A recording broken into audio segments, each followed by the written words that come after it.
everyone, welcome back to the Deepwater Culture series. I know it's been a little while, but I've got a couple containers here to show you. That one is bulk size whip dressing, and that one is a larger size fish food containers. Of course, I would love you to use this one. It's pretty big, or that one, but you're gonna have to cover that one with something because of course it's white and it's going to let light through. You can see stuff in it, but as you can see, I didn't cut the holes in them because I'm still using them, and you're probably thinking I'm just being a lazy bugger, but to be honest, that's not the reason why we're here. This is.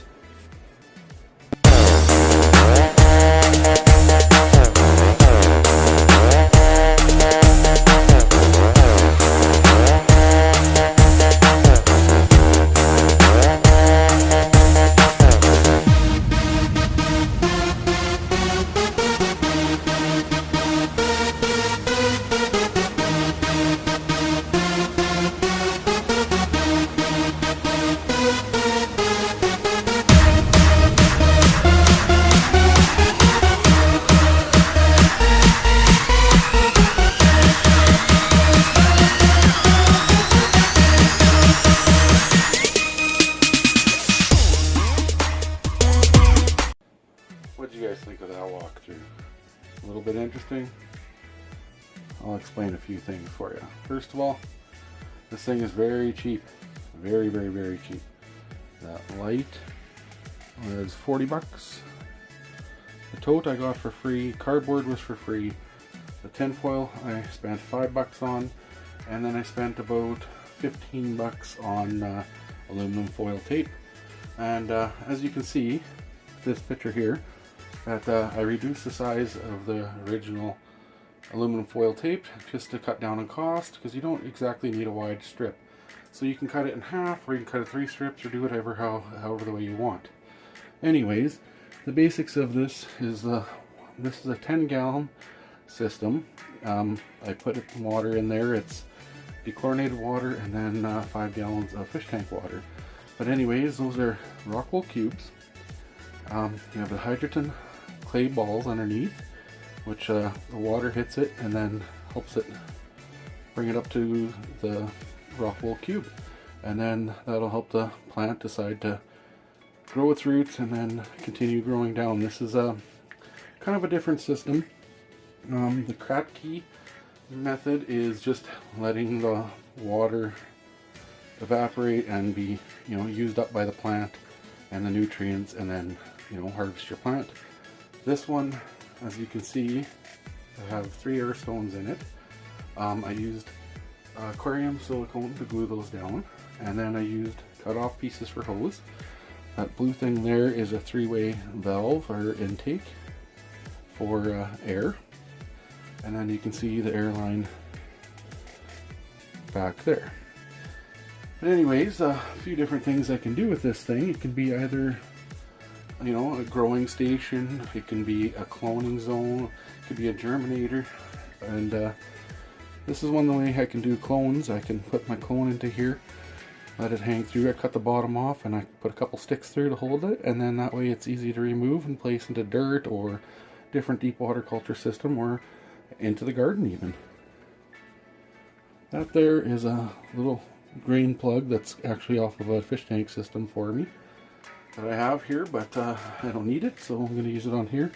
Anyways, I drilled a hole through there, and now I can use a turkey baster, and I can take water samples, see what the parts per million are with the nutrients and stuff in there, and check the water level. And another thing I did is I made it big enough so that I can take the water hose from the fish tank pump, put it directly in here, and then just pump it as much as I need into there. Those are the things that I did, and I'll explain a couple other things for you in a second here, but this is an industrial tote. It is interlocking all the way through there, and then you can actually put like locks or pins in there and there if you needed to. Things that I shouldn't have done was I shouldn't have mixed the size of the pots in here. And I didn't really think about it when I first made this a few years ago, and I just went with it. But I noticed after I did it, it was kind of stupid because you have to have the water level quite high to hit the small ones, but then the bigger ones are actually quite a ways in the water. Anyways, it's gonna work. I can grow quite a bit of things out of here, I think. And the only thing I don't like really is the stupid light. It's, you know, the pink, blue, purple, purple, whatever anybody wants to call it. It's ugly. If you know an actual light that is with less than 16 inches and less than 24 inches long, I would definitely like your suggestion below, and I would just want it to be, you know, normal daylight type stuff, but LED, of course. So if you know a brand, please type it below and I'll check it out.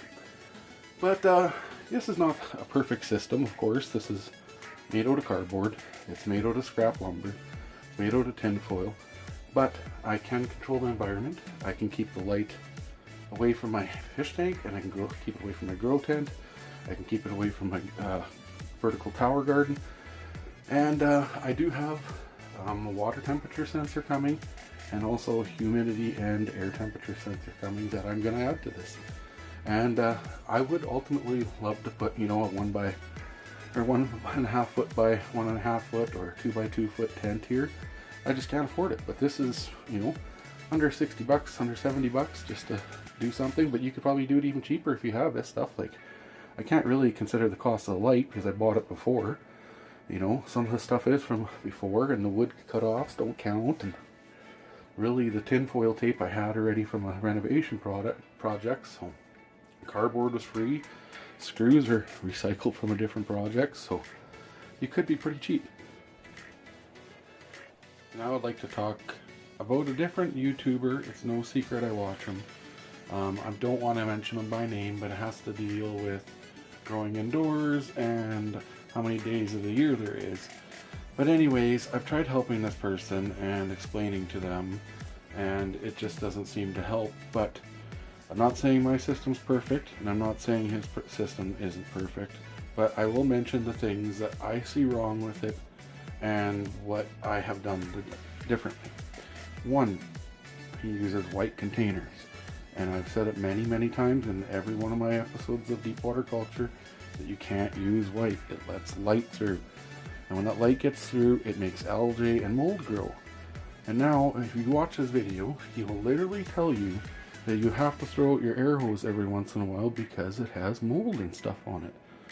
Well, you don't have to if you have it, you know, no way for light to get to it. So that's why I'm using that system. Two, his tanks, his deep water culture tanks, aren't deep. They're probably a gallon or so of water, and he has tons of plants. So with that system, you're going to have to really maintain how much nutrients you're constantly putting in there. And that's not fun. It's not really effortless if you have to be constantly monitoring. This 10-gallon system, I can put a bunch of nutrients in it. I can put a bunch of fish tank water, and I won't have to check it for quite some time. It'll take a long time for it to use up those nutrients. As long as you get nutrients that aren't going to decay and, you know, lose its potency. But with the air stones, it should be constantly mixed. Now that we talk about air stones, he likes to buy little rubber suction cups and put them on the bottom so that your air stone doesn't move around and doesn't vibrate. Well, and in his videos, he tells you gotta throw them away every once in a while because they dry up. Glue them down with aquarium silicone, and I'll show you when I shut the system down to be cleaned and to be, you know, started up again for something else. I'll show you a way to clean those air stones so you don't have to worry about it. Another thing that he does that I don't like, and I've tried to help him with, is he's using a 4x4 tent for a 2 foot by 4 foot shelf that he puts in the center of his tent.